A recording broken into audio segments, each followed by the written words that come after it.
McGraw in the Morning continues on the Big 550 KTRS. 9:22. Welcome back to Big 550 KTRS. I met our next guest back in the middle of October, I guess it was. Right around Halloween. And I met him. He was it was with Christine Buck at Channel 11, and he was helping Christine Buck lose weight. And I said, "Hey, Charles, nice to meet you. Help me lose weight." And he agreed, and November 1st, we started working together. That's right. And about, I don't know, maybe 2-3 weeks ago, I hit my goal weight. Yep. And lost a total of 80 pounds, right? 80 pounds in about 4 months. It was 80 pounds in 5 months total. Yes, So it was November, December, January, February, March. So it was 5 months, 80 pounds. Team Charles D'Angelo, welcome to Big 550 KTRS. Nice to see you, McGraw. First of all, thank you very much for coming in. Thank you for working with me. And the first question, we had you scheduled to come on before I got sick with gallbladder surgery. And almost everybody has asked me, that gallbladder surgery had to be something to do with that diet because you had to be on that crazy diet. What did that guy have you eating? What did that guy have you eating? Let me say before you answer the question, I'll tell you that every doctor I talked to and every doctor who worked on me said it was a good thing you lost all that weight and you were exercising because you were in much better shape to handle the surgery. So luckily you were on that diet. How do you respond to the question that this diet somehow caused my gallbladder to go bad? Well, I have to laugh when people bring that up because you think to yourself, well, here's a guy that when you started you weighed 280 pounds, right? And your days were but it was all in my ankles. Okay, I wasn't that fat. McDonald's, Hardee's, right. Alcohol, fried food around every corner. And then this guy, Charles, comes along and has you start to do a protein shake and raw whole natural almonds and lean turkey and whole wheat bread. And all of a sudden, it causes gallbladder problems. Right. It's a little bit irrational, but when people don't know what a person does and when there's a lot of change quickly, it often initiates fear in a person that doesn't know what a person's eating or that. Right. But as you said, you ran your diet by all of your doctors, and they were all very, very excited about it and glad that you're on it. And it really wasn't a weird diet. It was just exercising more or exercising and eating right. Yeah, at the peak of your exercise, you were up to nearly an hour of cardio. Right. You weren't even bothering with weight training. Right. And you were eating consistently. In fact, probably eating more foods than you were prior to working with me. We have you eating about every 3 hours. Right. Close to around 2,000 calories a day. All real foods. Yeah. What my theory is it's not all about a diet. It's more about the consistency in which you approach it. Right. Let's face it, you had lost weight on lots of different diets in the past. I think you said you did different plans. I was an Atkins guy. Yeah. And you had success in the past, but then you gained all of that weight back. Right. On my plan, what I try to do is teach people how to eat. Teach them not only why they're doing what they're doing, but how they can do it by buying things at the grocery store, not some type of prepackaged, boxed meals that they have to stay on the rest of their life, but rather, how do you eat when you go out of town? Right. Or how do you eat when you go out with your buddies? Or how do you eat when you're at a Subway? Whatever. Right. Good point. Also, a lot of people think I lost too much weight too fast. Absolutely. But when you think about it, I really didn't. I lost about 4 pounds a week. Yeah. Mm-hmm. And you had a lot of weight to lose. And keep in mind, most of all of your weight, based on your measurements, came off around your midsection, your abdominal section. And it's funny when people bring that up, too, because they'll say, McGraw, you really shouldn't lose any more weight. You're getting too thin. Right. Do you have a problem? But did anyone come up to you when you were in the studio having a Big Mac and a supersized French fry?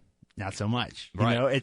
It's more when people see that type of change that, again, it makes them feel that there's something going on that may be dangerous. And rightfully so if that was the case. But, again, you've been eating very consistently. You're not starving yourself. Your story is an interesting one. You went to CBC? Mm-hmm. Went to CBC here in St. Louis. And tell us your story, Charles D'Angelo. By the time I was 17, I weighed 360 pounds. Wow. And couldn't make it up a flight of 4 stairs.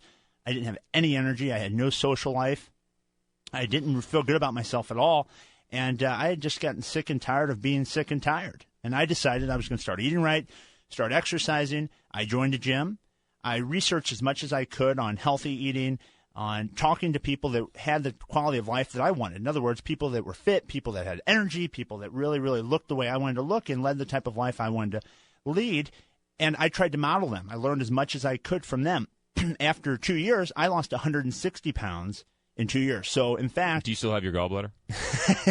yeah. Okay. And you're the only guy I've worked with, and I've worked with, about 2,000 people has ever had a gallbladder issue. All right, fair Just enough. a little disclaimer there. Okay. But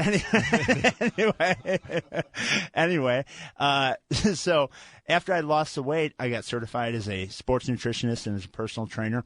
And I started working with people in my own family because I came from a big Italian family. And when I say big, I don't only mean the number of people. Right. I mean overweight. They like their pasta. Yeah, they like to eat. So I started helping my grandfather and my father and my siblings. And very quickly, I built up a reputation for helping people change. And again, it's not that I claim to be Mr. Nutrition Guru. I mean, there are doctors out there that come to see me that know far more about the science of nutrition than I would ever care to know. But what I'm really good at is helping a person stay motivated, helping a person stay on task. Because think about it. You yourself had to stay on a certain food regimen despite all of the things that you do in your life day in and day out. You're around food, you're around alcohol, you're around friends, and you had to say, no, I'm not going to give in to that. No, I'm not going to do that. So what I did was I created a kind of a system of motivation to help people stay focused, where I meet with people every couple of weeks. I make sure they're staying on track. We make small changes to their diet over the course of the program so that they can see the types of changes that I did. Now, once you started working with your family, that's how you sort of realized you could make a living out of this. Well, that's where I really found my passion. Right. You know, I love just knowing what charges me up is waking up in the morning and knowing in 1 hour of my time that I can turn a person's life around. And I don't say that to be arrogant or sound pompous, but that's what my clients tell me. They say, Charles, you know, I've been to nutritionists, I've been to dietitians, I've been to trainers, but it wasn't until I heard it from you, some guy that has been where I was or where I'm at, okay, that I really decided to take it seriously and take this to heart. Right. And that's what really charges me up. I feel it's my calling. I feel it's my mission to help people. I've had now 30 people lose over 100 pounds each. I can't tell you the number of guys like yourself that have lost 50, 60, 70, 80 pounds. Have you ever added up how much weight you help people lose? No, I've never have, you know, and a lot of people have said I should have some type of counter on my website where, you know, every day I update it. 10,000 pounds lost. Yeah. Something like that. But I've never done that. I've focused more on creating lasting change with people, you know, where it becomes habitual. The one thing that most of my clients tell me, you, Christine, people that work with me say that it takes the thought out of it. In other words, I'm sure you might be able to tell your listeners that it's all planned out. In other words, when you come to meet with me, we sit down, we say, okay, this is what time we're going to eat. This is what we're going to eat. This is how much we're going to eat. There is no thought involved after we make the decision. And I think that's where people make mistake when they try to diet is they attack it from the behavior instead of attacking it from the mindset. And what I go in with a person to do is to change their mindset about it and make it automatic. Like when you wake up in the morning, you don't think about how many threads are in your sock. You just pull a sock out of the drawer and you put it on. Right. And I want that type of thinking to be the type of thinking people apply to eating. Yeah, and then once you hit your goal weight, this is where we are. We had a little bit of a turn because I spent a week in the hospital. So, but once you hit your goal weight, then it's teaching people how to live a normal life where you can eat regular how foods. To integrate variety. And I always go by like what I call the 80-20 rule. That is, if 80% of the time you're eating healthy and you're exercising, the other 20% of the time, if you want to have some things that maybe you shouldn't have, something that's probably not the best for you, or you want to take off a day or two of exercise, it's no big deal as long as 80% of the time you're staying with it, you're staying on track, you're staying motivated and doing the right thing. You want to stick around to answer a couple questions? Sure, that's fine. Charles D'Angelo, our guest, his company is called Team Charles. It's a weight management program. It's the best way to put it. Yeah. You're a nutrition coach? I would call it, weight loss coach. Weight loss coach. He's my weight loss coach. You've seen him on KPLR Channel 11 with Christine Buck. Christine Buck's talked about how she's lost all this weight. I lost a whole bunch of weight as well. And his client list is a who's who of everybody here in town. Team Charles is our guest. We'll come back and talk more with him in a moment on the Big 550 KTRS. McGraw in the Morning continues on the Big 550 KTRS. 9:36 here on the Big 550 KTRS. Charles D'Angelo, our guest. You've seen him everywhere. He's been on CNN. He's been on Fox News. He's been on KPLR Channel 11. He's been on local Fox. He's been in the St. Louis Post-Dispatch. In fact, Mayor Francis Slay has said, thank you so much for the exercise and food program you have been providing my wife Kim and daughter. The results have been we've been able to achieve are remarkable.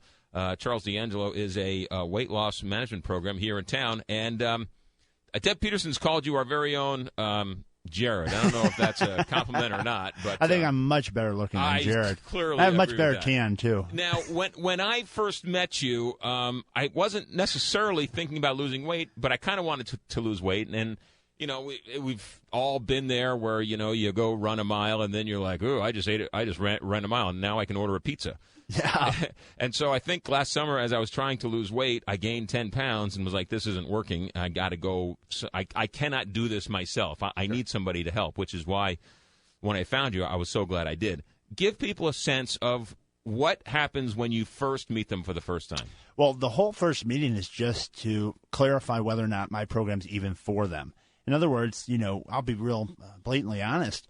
When you and I first met, I didn't know if you were the ideal candidate for my program. You know, you told me that you struggle a long time and going back and forth, and being committed to a certain diet was a challenge for you. And I'll tell people out there listening right now is that if they're looking for a lot of variety in foods, or if they're looking for a sense of pleasure from how they're eating, they're coming to me in the wrong mindset, because what I want to do is help people recondition how they look at food. Part of my problem weighing 360 pounds was I associated a lot of pleasure to unhealthy things. I enjoyed not exercising, and I enjoyed eating a lot of the wrong foods.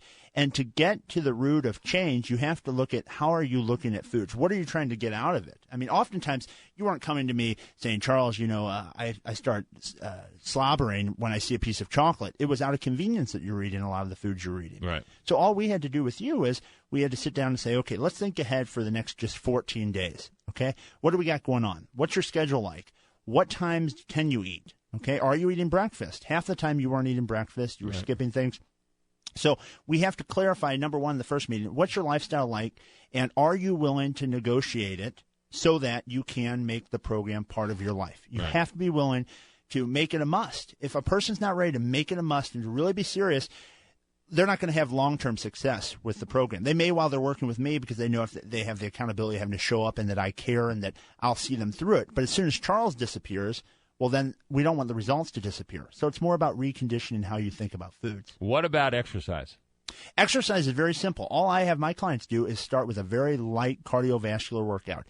That is, typically walking on the treadmill if their knees will allow it and if physically they're capable of doing it. If they're not, we can do a recumbent bike, stationary bike, just some type of movement. Movement, physiology is so important in the whole component of the fat loss Because cycle. I said to you, I was like, I like to run outside, and you said no, treadmill. Yeah, I said the treadmill because this is my reasoning. I like it to be something that we can control. Okay, all the factors in my program are things we can control, such as the times, the foods, the amounts, even the brands. You know, we come up with brands that are going to work for you and that you're comfortable with. With exercise, I want to make sure we can control the speed, we can control the elevation, we can control the resistance. If we're on a piece of equipment like the stationary bike or the recumbent bike or the elliptical, I like to keep it more in control so that we can make sure our heart rate is where we want it to be. If you're outside and you're running up a hill and then you run into Sally, your next door neighbor, and you start talking about her dog and you stop for 7 minutes, it messes the whole thing up. So I like to keep it something that we can control. Right. And so what I found fascinating was the treadmill. You wanted me walking on the treadmill. Yeah, just walking. Just walking. And in a brisk walk, not like a super fast walk, but a brisker walk, and we could play with the incline and the speed. So that you could hold a conversation easily while you are walking. Right. I don't want it to be such that you feel like you're going to cough up blood by the time you're done with it. Right. You know, and again, the whole weight loss thing of McGraw losing 80 pounds in such a short period of time elicits that type of, oh my goodness, he must have been starving himself and he must have, you know, been doing 3 hours of exercise a day, when in reality, as again we said, you're eating more foods than you ever have in the past. And at the peak of your exercise, like the last 5 to 10 pounds that you wanted to lose, the most exercise you were doing was an hour a day, 5 days a week. Yeah, well, actually, the Stairmaster was killing me. But that's beside the point. But you started me off doing 35 minutes walking on the treadmill, and after 35 minutes, I was amazed at how sweaty I was. You know what's amazing about you is being a former athlete. You played basketball back in the day. Baseball, back in the day. You really, really, really were conditioned underneath all of that fat. Right. I mean, the treadmill became easy for you. So we had to kick you up a notch, and we did. We started using the stair mill, and I believe what we did initially was we kind of phased you off of the treadmill and onto the stair mill. So what we did was take like half the time, do on the stairs, and the other half on the treadmill. Yeah. Who do you see? Do you see young kids, older kids, moms, grandmas? My youngest client is 6 right now. My oldest client is 83. 6 years old. They had a weight problem? Is that really? Yeah. And unfortunately, that young girl, her parents had thought that it had something to do with a reaction to some shot she had when she was 2. But once we started to delve into how they were feeding her, we found that, the majority of her foods were very, very highly processed carbohydrates.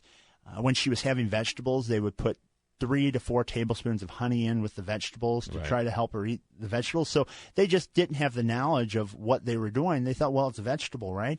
And that lack of knowledge is what oftentimes contributes to this obesity epidemic that we're now facing with What children. about teenagers? And do you see a lot of teenagers and young adults? Really? Yeah, in fact, one of my clients he won prom king at Clayton High School. He was overweight, started at about 235 pounds. He's down to 180, and he won. He was king of the prom at Clayton High just, about a month ago or so? That's phenomenal. Yeah, it's just pretty exciting. And the thing about the food that I thought was interesting, a lot of people are like, oh, you have to eat the same thing. I mean, I decided to eat the same thing. You change it up a little bit. But I came to really enjoy just plain steamed vegetables. and people are like, oh, steamed vegetables. But, steamed spinach is just great. I love steamed spinach. Isn't it funny when you go out to restaurants and things you and I talked often in the office about how people are so adamant sometimes about sabotaging others that are succeeding. Right. You go out and you're like, I'm going to get a grilled chicken breast and some broccoli. And they're like, well, can't you have some fun? Can't you do something? Right. Why not have a burger? Why not do something different? And you say, well, I'm kind of trying to watch what I'm eating, trying to be healthy. Well, what are you on? Yeah. I mean, what's the deal? It is amazing. The peer pressure to eat poorly is fascinating. Mm-hmm. And when you're not partaking in the cheeseburger with family, friend, whatever, they're like, well, why don't you have a terrible burger like I'm having? You're like, I'm sorry, I'll have my grilled chicken and my vegetable. What's this guy telling you? Right. Is he hypnotizing you? Exactly. or even drinking. There's more peer pressure not drinking as an adult than I think there is as a kid. Mm-hmm. Absolutely. Socializing, going out to parties, going to baseball games and things. Think about it. A lot of the excitement and anticipation is oftentimes evolving around what you're going to eat that night at the game, who you're going to be with is a secondary thing in place of, well, am I going to have nachos? Am I going to have a hot dog? How many beers am I going to have? Those things become such a big part of our society nowadays. Team Charles, our guest. Quick break. You have any questions for him? 314-969-KTRS, 1-888-550-KTRS, or star KTRS. They're all on the Verizon wireless KTRS listener line, 314-969-KTRS, 1-888-550-KTRS, or star KTRS. Those are the phone numbers.